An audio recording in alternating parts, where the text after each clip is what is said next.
بنگال والوں اگر برا نہیں مانے تو ایک بات عرض کروں ہاتھ جوڑ کے، مسجدوں کے 2-2 کروڑ کے مینار بنانے کی بجائے کوشش کرو کہ وہ 2-2 کروڑ غریبوں پہ خرچ کرو اور ان کو مضبوط کرو۔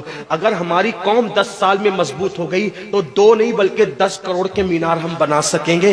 اس لیے میری گزارش ہے جلسوں کے خرچے بھی کم کرو، شادیوں کے خرچے بھی کم کرو، اور سب خرچے کم کر کے اپنی قوم کو مضبوط کرو۔ حضور علیہ السلام اسی لیے تشریف لائے تھے۔ تو دیندار بنو، مالدار بنو، اور نمبر 3 ایجوکیشن پہ بہت محنت کرو۔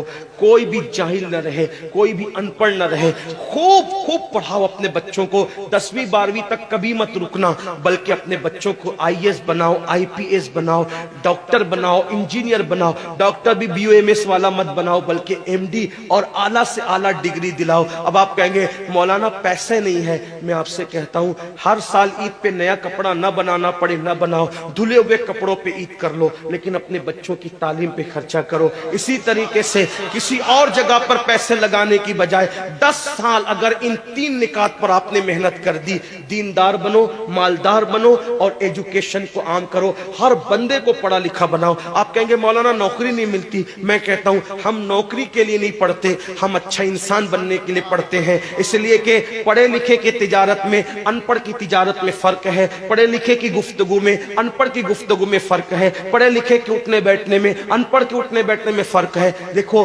آپ یہ نہیں کہتا ہوں کہ آپ سب ان پڑھو، لیکن ایک بات آپ سے کہتا ہوں، محفل میں پڑھے لکھوں کا انداز اور ہوتا ہے، ان پڑھ لوگوں کا انداز اور ہوتا ہے۔ کھانے میں، پینے میں، اٹھنے میں، بیٹھنے میں تعلیم کو عام کرو، دنیا بھی پڑھاؤ، آخرت بھی پڑھاؤ۔ اپنے بچوں کو اتنا علم دو کہ وہ مسلمان رہے، سچے مسلمان رہے، اور اپنی بچیوں کو بھی اتنا علم دو سچی پکی مسلمان رہے، اور اسکول، کالج، یونیورسٹی میں اعلیٰ سے اعلیٰ تعلیم دلاؤ۔ اور یاد رکھنا غربت کا بہانہ مت بناؤ۔ بیٹیا کی شادی ہوتی ہے تو لاکھوں روپے کہاں سے آتے ہیں، اور آپ سے کہتا ہوں 8 گھنٹے محنت کرنے کی بجائے 16 گھنٹے محنت کرو، محنت میں پیچھے مت ہٹو، اپنے بچوں کو پڑھاؤ۔ صرف 10-12 سال ہندوستان کے تمام مسلمان محنت کر کے اپنے بچوں پہ محنت کر لیں، کوشش کر لیں، کاوش کر لیں، تو دیکھنا نقشہ بدل جائے گا۔ یہ بھی آپ سے کہتا ہوں، ایک بات کہتا ہوں، منع نہیں کر رہا ہوں، اگر مجھ سے غلطی ہو تو میرے علماء اصلاح کریں گے، آپ میری ذات کو دیکھ کے قبول نہیں کرنا۔